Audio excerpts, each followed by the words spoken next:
Hello, my name is Randy. Um, I am the drunken prophet. I have been studying different things for a long, long time. I got a lot of things I'd like to let out you know, before I pass away, so other people can actually take it by the reins and move forward with it. So I want to dig right into this tonight. So I want to go. I want to go into um, one of the things that's really always kind of intrigued me, and that is, when we talk about animals on this planet, we talk about dogs and cats and squirrels and, lemurs or whatever. But when it comes to a human, we come to a name that we label ourselves as human beings, which that's kind of different. There's no other animal that has a verb attached to what they are. So, what exactly does that mean? You're a human being, what? Well, the reason being is because when a fox is born as a fox does what a fox does. He eats and he sleeps and he has reappropriates and he does those types of things. But a human's different. So, a human being has this vowel attached to it. The reason why there's a vowel attached to it is because there is not more than one individual, when you think about this, that has had every life experience that you have had. No two people have ever had all of the exact things happen to them at the same time. So you are at the end of every single thing that has ever happened to you in your life and every single decision that you've ever made. Okay? That makes you being very unique. You're the only one. You're the only one on this planet. So if your name is Bob, then that means you're a human being, Bob. Not any Bob, that Bob. You. That's the only way you can experience this. There is no other way. So, this is where, we differentiate ourselves from the other animals that's on this planet. Um, we're not like all the other animals. I mean, we grow hair like my mustache. If I don't keep it trimmed, it will actually grow over my mouth to where at some point I can't feed myself anymore. If if I go out into the cold weather, my body cannot grow hair and grow a layer of fat to prevent me from dying like it can any other animal. So if I take my dog outside and I am naked and he is too, and the temperature goes down to 40 degrees overnight, the next morning I'm dead. But Odie's fine. And that just tells you that we're not probably from here.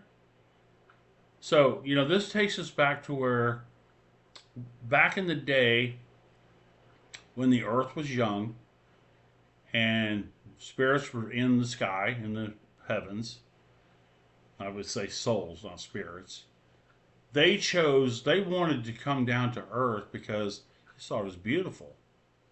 The sun, the wind, the smells. And so they wanted to experience this for themselves.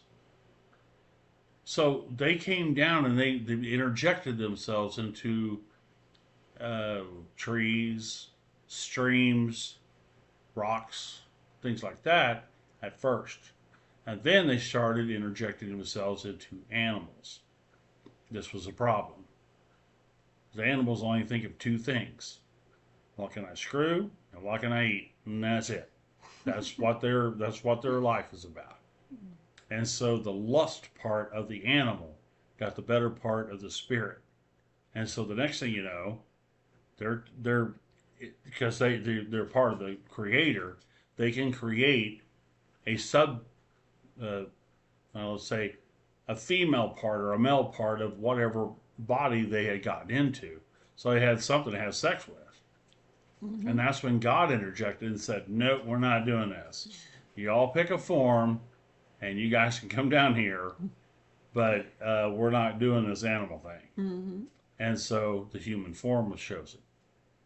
Now, the human form, like I said, it's not like any other animal down here.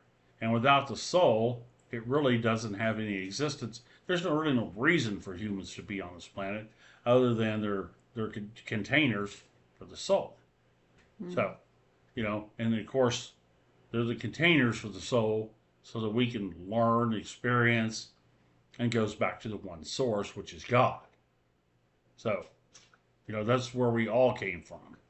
So, we're kind of like a spider in a web. So one spider makes a web, another spider makes a web, another spider makes a web. And so we're all connected by the webs. But there's a lot of spiders. And we are all connected together. Because web touches web, touches web, touches web. We're all contained. Animals. Animals are made by spirits, souls that are back in heaven. Because there's an etherical earth. And on that planet, it's a learning planet to where they can teach or learn, I should say, how to create life. As co-creators of God, they can create whatever they want. So we have, like, for instance, if you just look at like birds and fish and animals, you can tell they've been made by people that have our minds. So they're pretty, they're beautiful. They have different colors and things like that. But the whole thing about making these animals is that you have to understand how to put the exact right amount of energy into that body to make it live. Too much is too much, and too little is too little. It has to be perfect. And so when you actually, blow into this animal to give it life, you've given it a part of your soul. So it becomes part of the web as well. So even though you don't want to think about a spirit or a soul inside of an animal being less than you, think about it more as it's a smaller part of you. Because we're all together, we're all connected. Everything goes back to God. This is a perfect example of like when Jesus came down. And Jesus, he was a teacher. Jesus did not forget where he came from. Jesus knew that he was from heaven. He knew that he was a soul inside of a living body. And so when he picked up mud and he shaped it into a bird, he knew how to put the energy into that bird. And he blew on that bird and it flew away because he remembered where he came from. Jesus never said, worship me. He said, follow me, because I am the light and the way. I am the El Camino.